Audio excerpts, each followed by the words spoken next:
Wow. Just wow. The Artur Beterbiev knockout streak continues after he completely deals with and just blows away Joe Smith in 2 rounds, knocking him down 4 times in the process. So let's talk about this fight.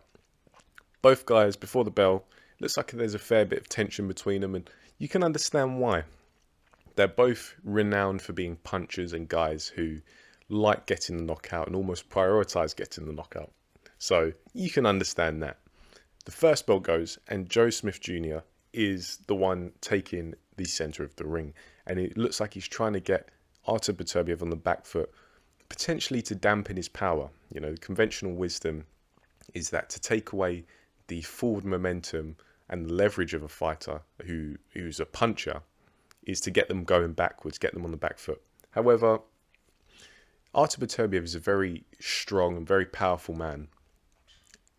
But despite that, a lot of his power comes from the well-refined and compact punching technique that he has. And so even if you do push Artur Beterbiev backwards and you do have him traveling backwards, he can still hurt you. And Joe Smith Jr. found out the hard way, especially as the knockdowns in this fight, I feel, highlighted and confirmed the weaknesses that I outlined of Joe Smith Jr. in the pre-fight video. Because the first 2 knockdowns, I believe, were actually when Artur Beterbiev landed a right hand over the jab of Joe Smith. And what I outlined in the pre-fight video was that the jab of Joe Smith Jr. is very active and it's very long. You know, he's got a long reach and he gets the most out of it. But he's a bit too consistent because the jab, yeah, it's active and it's long and, you know, it's a long range jab. Dwyer would say he's got good ring coverage with it. It's, excuse me, it's too consistent. It comes out at the same speed, a very predictable rhythm. It comes from the same place and it goes to the same target. And it's really just a prime opportunity to counter. And that's precisely what Artur Beterbiev did. Because Joe Smith, he was coming forward, but he wasn't necessarily doing so in the most intelligent way. He wasn't completely reckless, but I don't know, he just wasn't that wary of his positioning and where Beterbiev was in relation to him. And he's throwing this jab out just kind of almost for the sake of it. And then Beterbiev saw that opportunity. He's like, I'll take it. And obviously has fight-ending power and landed flush on Joe Smith Jr. Joe Smith Jr., he always kind of seemed to go down on one knee. You know, he wasn't completely flat on his back after one of the knockdowns. He'd just be on his one knee and then he'd jump up. And the first couple of times, he didn't look too bad. He looked a little bit fuzzy-headed, but he wasn't, you know, doing a funny dance necessarily. The third knockdown, however, highlights another weakness of Joe Smith that I pointed out. And that was how he needs more time and space to be a knockout puncher, if that makes sense. So with someone like Beterbiev, he has very short, very compact power. He doesn't need much time, doesn't need much space. And you see this in his knockouts where he just has like a few inches and he turns over a right hand, just chopping, and it knocks an opponent down. Joe Smith Jr., he needs a bit more space. He needs you to be kind of like mid-range potentially, so he can loop his shots over, especially the right hand. And if you are in that space and he has the time, he can clean you out. He's a legit puncher. But against Artur Beterbiev didn't do that because he just got enough space to land his own punches and took away the space for Joe Smith Jr., who's at the time of this knockdown, his back was against the ropes and he's just trying to wing in these left and right hands.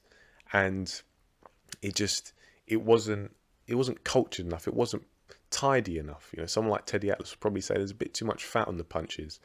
And I think there's only so much Joe Smith can do about that, because if you look at his build, he's very broad in the shoulders, got very long arms. So typically, longer limbed individuals, they do struggle to shorten their punches purely because their bone length, their lever length, they can't shorten it.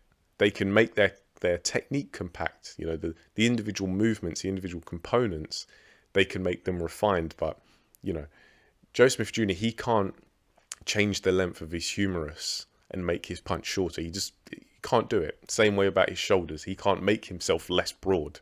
So that's always going to be something that he's going to have to deal with. And yeah, on top of that, he's in a very vulnerable position, excuse me, and he's up against the ropes and he's trying to wing these shots in. And Artur Beterbiev is much more compact and actually takes himself off the center line when he punches. He got there first, and he was landing a lot of these blows on Joe Smith Jr., who was taking them. It wasn't like one shot and he was down in this case, but he was just shipping so many because he wasn't changing his position necessarily, and he's just winging these shots and kind of abandoning his defense. And yeah, he went down. And then the fourth knockdown was a duo of uppercuts where Joe Smith is kind of leaning forward with a high guard, and Artur Beterbiev, he slipped to his front foot and he's landed a left uppercut, and he's kind of come around and then he's landed a right uppercut, and it's this one made Joe Smith Jr.'s legs buckle, and then the referee, seen enough, waved it off. And you can't really complain. You know, Joe Smith was still on his feet, a little bit wobbly, as I say, but it looked like he only intended on approaching this fight one way, and that one way clearly wasn't working. And now, understandably, some people are going to be disappointed potentially because they feel like Joe Smith potentially had the size and the reach and maybe the movement to outbox Beterbiev, like maybe based on his previous fight against Steve Jeffrard, even though he was a much lower caliber opponent compared to Artur Beterbiev. But I think, you know, it seemed like a bit of a reckless fight, a reckless approach from Joe Smith. But at the end of the day, you know, as outsiders looking in, we predict that a fighter, and we theorize that a fighter can fight in a certain way against a certain opponent. But if the fighter themselves doesn't believe that and they think they can only win one way, then that's really the be-all and end-all in this instance, because the fighter doesn't believe he can address the fight in any other way, so he goes about it any way he can. And that's what Joe Smith seemed to do in this fight. It's like he saw the Callum Johnson fight and he saw, okay, Beterbiev, he can be hurt, especially in exchanges. I'm pretty good in exchanges and I'm a good puncher in my own right. Let me take it to him. And yeah, he did take it to him, but he was the one that came off worse, because Beterbiev, he does have a lot of offensive prowess. You know, he's not just a big puncher and a strong guy who's crude. He picks his shots fairly well. He's got very tight and refined technique, as I say. And he's just, he's got a wide variety of punches. So, yeah, he's not one of these, you know, one punch kind of guys where he's only got one punch and that's it. He's got a wide selection of punches and he uses them quite well. The only thing is with Artur Beterbiev is he has some defensive lapses where not necessarily the most defensively responsible, and he doesn't necessarily have that kind of defensive mind. So if he swings himself out of position with a punch, you know, he doesn't really have many contingencies after that. But none of that really none of it could be seen in this fight, because Joe Smith Jr. really just kind of offered himself on a platter with the opportunities to counter and whatnot. And that's Joe Smith Jr. How about Dmitry Bivol? Because naturally this is the other champion of the division, and people are basically asking the question now, who wins? And if I was to give a prospective prediction, I'm favouring Dmitry Bivol like 55 to 45. So not by much, but I do give the advantage to Bivol, because in my opinion, he just has a skill set that Beterbiev hasn't necessarily dealt with thus far in his career. And, you know, back in the day, a couple of years ago, when Beterbiev fought Wojciech, and I rate Wojciech, he was an amazing fighter, and it's such a shame that he retired, but, you know, power to him. But I was quite high on Wojciech for a long time as well, but I didn't pick him going into the Beterbiev fight for two main reasons. Firstly, it was clear that he had punch resistance issues. Secondly, he had that fight with Adonis Stevenson, which was just over or just under a year before the Beterbiev fight, in that fight Stevenson was he suffered a bad brain injury and was in a coma for a while.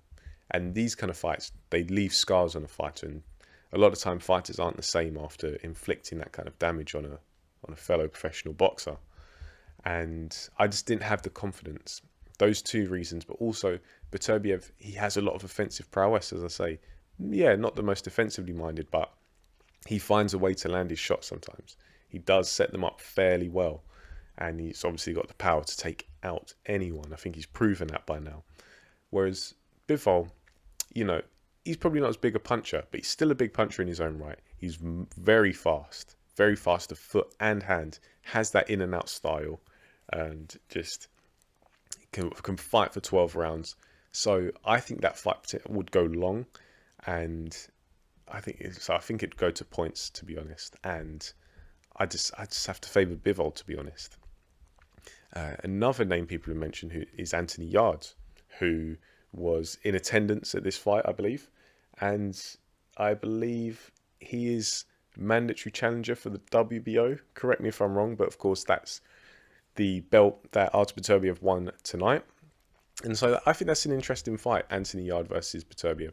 If that fight gets made, both guys deserve a lot of credit. Anthony Yarde is a dangerous challenger, and Artur Beterbiev is a massive punching, unified champion. So I'd love that fight if it happens next.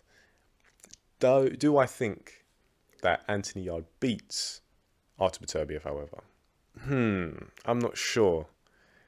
Because Anthony Yarde is a freak athlete in his own right. Very, very gifted athlete. Probably the most athletic guy, I want to say, out of the top light heavyweights. In terms of raw athleticism, strength, speed, power, balance, reflexes, I think it's probably him. And of course, there are other aspects of athleticism, but just to narrow them down a little bit, I do think it's Anthony Yarde. And I do think that from a technical point of view, he is still getting better.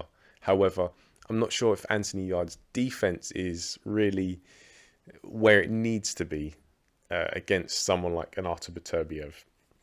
Because Artur Beterbiev, as I say, he just has every punch in the book, and all of those punches have power. Though I do understand how Anthony Yarde would potentially be able to counter Beterbiev, who can be a little bit wild. However, I did predict that Joe Smith would be able to counter Artur Beterbiev in this fight.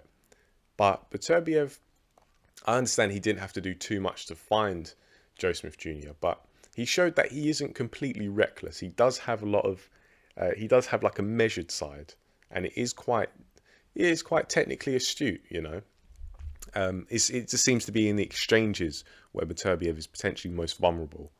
And could Anthony Yarde come out in an exchange against Beterbiev? I don't know. We have to see. So, yeah, this is my immediate reaction to this fight. I'm going to have another few watches, see if there's anything else I can spot, especially if the Anthony Yarde fight is next. It'd be interesting to kind of dissect this one and pick it apart and get an idea of how a Beterbiev-Yarde fight goes.